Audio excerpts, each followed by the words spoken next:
Hello नमस्कार। आज हम बात करने वाले हैं फिर से कोरोना वायरस के बारे में, जो दूसरा स्ट्रेन आया हुआ है। यह एक बीमारी पेंडेमिक बीमारी है, क्योंकि बहुत जगह पर फैलने वाली बीमारी है, बहुत तेज़ी से फैलने वाली बीमारी है और इसे बहुत सारी जाने जाती है। वैसी बीमारी को हम पेंडेमिक बीमारी कहते हैं। अगर आप इसका दूसरे स्लाइड में हम आपको बात करेंगे तो इस बीमारी में सबसे ज़्यादा जो दिक्कत आ रहा है इस बार सेकेंड स्ट्रेन में, सांस लेने की समस्या बहुत ज़्यादा आ रहा है। सांस का बीमारी सबसे ज़्यादा आ रहा है।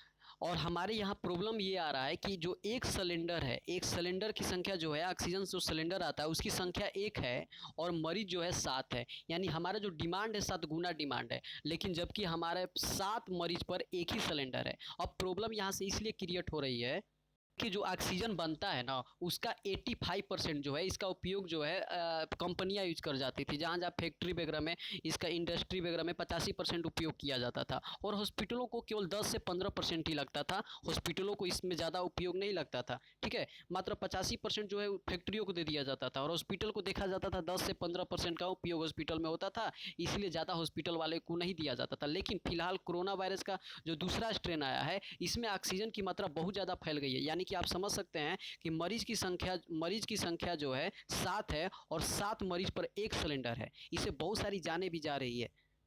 देखिए, सरकार को क्या करना चाहिए, जैसे बड़े बड़े आप देखिएगा कोयला वगैरह का जहाँ मैन्युफैक्चरिंग वगैरह होता है, उसमें बड़ा बड़ा पाइप से ऑक्सीजन को पहुँचाया जाता है, क्योंकि वहाँ बहुत सारे लेबर वगैरह रहते हैं और नीचे जो है ऑक्सीजन का सांस लेने में दिक्कत होता है। तो बहुत बड़ा बड़ा सिलेंडर करके वहाँ पर ऑक्सीजन नीचे पहुँचाया गया रहता है। तो अभी यहाँ पर तो काम वगैरह ठप ही पड़ा है और ऑक्सीजन का हमको बहुत ज़्यादा ज़रूरत है। तो सरकार को भी क्या करना चाहिए कि उन ऑक्सीजन को हमारे यहाँ हॉस्पिटलों में पहुँचाना चाहिए, क्योंकि अभी भी आज के डेट में भी ऑक्सीजन का बहुत ज़्यादा दिक्कत हो रहा है और उससे बहुत ज़्यादा मौतें हो रही है। और देखिए, हॉस्पिटल का जगह जगह पर हॉस्पिटल का इंतजाम करना चाहिए सरकार को। और जो कोविड वैक्सीन है उसको भी थोड़ा सा तेज रफ्तार में हर वर्ग के लोगों को पहुंचाना चाहिए। और मैं तो कहूँगा कि कुछ प्राइवेट संस्थाओं को भी दे दीजिए, जो थोड़ा सा रकम लेकर भी लगाए तो कोई उससे प्रॉब्लम नहीं है, क्योंकि इस बीमारी में हम सब लोगों को साथ में ही सामना करना पड़ेगा। अब आपको मेन चीज़ हम आपको ये बताना चाहते हैं, इस बीमारी का लाने में, यानी दूसरा स्ट्रेन को लाने में सबसे ज़्यादा मुख्य जो कारण है हम लोग हैं। आप देख सकते हैं, ये देख सकते हैं, ये देखिए, कुंभ का मेला।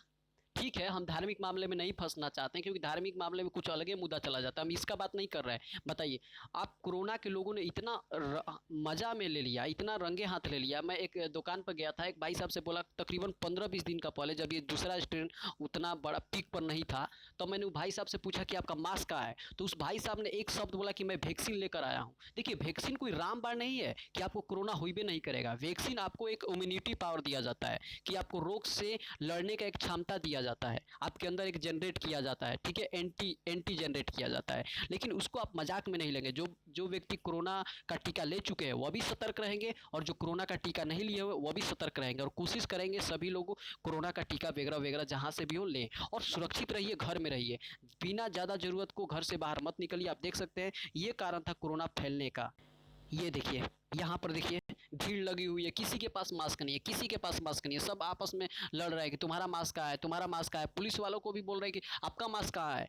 तो ये स्थिति फैल गया और दूसरा स्ट्रेन को आने में मुख्य जो कारण था यही था। लोग ने इतना लापरवाही बरता हर जगह पर, चाहे बस स्टैंड हो, चाहे कहीं भी हो, चाहे शादियों में देख लीजिएगा पटाखा छूट रहा है। ये शादी का सीन है, ऊपर वाला शादी में देखिए एकदम ढोल बाजा बज रहा है, दूल्हा डांस कर रहा है, नागिन डांस चल रहा है। ये क्या हो रहा है? दूसरा स्ट्रेन आने का मुख्य जो कारण था यही था, ये भीड़ भाड़ इलाका, हमारी लापरवाही। और जो लोग फड़फड़ा रहे हैं ना कि कोरोना वायरस से कुछ नहीं होगा, उनको जरा एक काम करिए, ले जाइए शमशान घाट और ये कब्रिस्तान में, जहाँ दिखाइए वहाँ लाश की लाइन लगी हुई है।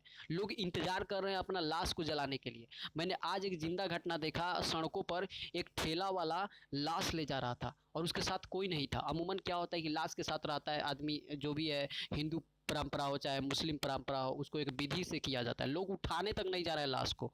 समझिए इतना ज़्यादा व्यापक कोरोना वायरस है। और जो लोग कह रहे हैं ना कि ये कुछ नहीं है, आएगा चला जाएगा, बाबू ये सब देख लीजिए, लाइनें लगी हुई है, जगह नहीं मिल रहा है ना, जगह नहीं मिल रहा है आपको। कचरा के डब्बा में एम्बुलेंस तक नहीं जा रहा है, इस बीमारी से इतना डर रहा है। कचरा के डब्बा में पैक कर कर लाश ले जाया जा रहा है।